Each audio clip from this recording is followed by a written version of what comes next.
Top 5 records with Justine Jukama from Riga, Latvia. Thank you so much for dealing with the time zone difference and finding time to talk with me. But we are talking Lana Del Rey, and we've already done your number 5 pick. Where are we going for number 4? Okay, so next album is one that when I listen to it, or even when you just look at the album cover, it brings you into that old Hollywood vibe. It's really, I would say it's dreamy.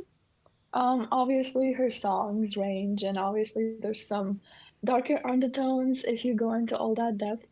And yeah, I kind of had a hard choice picking one song because I think I have my top three off of this album. But yeah, I think I'm going to go with Art Deco. It's also a name of a style, and yeah, I think that style is just this album if it was music.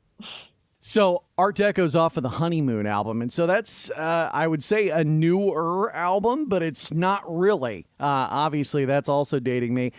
It's as old as my daughter is. So again, you're going to some of her older stuff for your earlier entries on our list, but why on this album? Because again, I know Honeymoon is one of those that you really were into. That was one that I think you were going to more often than some of the other albums while you were with us. But why, you said so many songs on it meant a lot to you. Why did this one kind of go to the top of the pack? I think other albums in this list I'll have more deeper meaning about to tell you about. But this one, I think it's just the lightest one off of this album. You know, it's a light song. And yeah, it again, it's like an intro song to the album.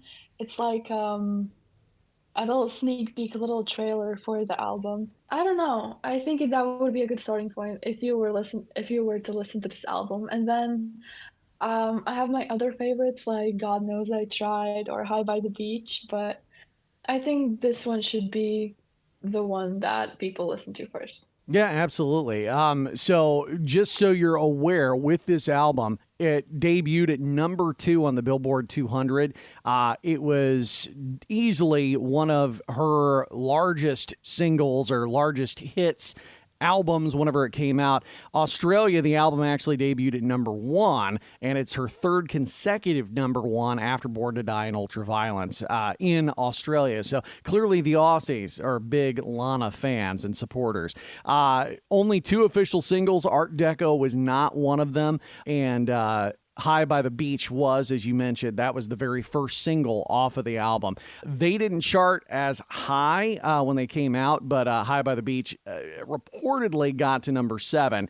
But again, Art Deco, middle of the album, number 7 out of 14 songs. And again, just kind of interesting to hear your take that you feel like that would be a good intro versus like the actual track listing. So again, for those of you that are not Lana fans or have not listened to much Lana, this is going to be a good experiment on this whole list to just kind of see if you vibe with Miss Del Rey. So again, Justine Jukama, we are talking Lana Del Rey. These are your top 5 picks off of the album Honeymoon. This is Art Deco, your number 4 pick on Top 5 Records.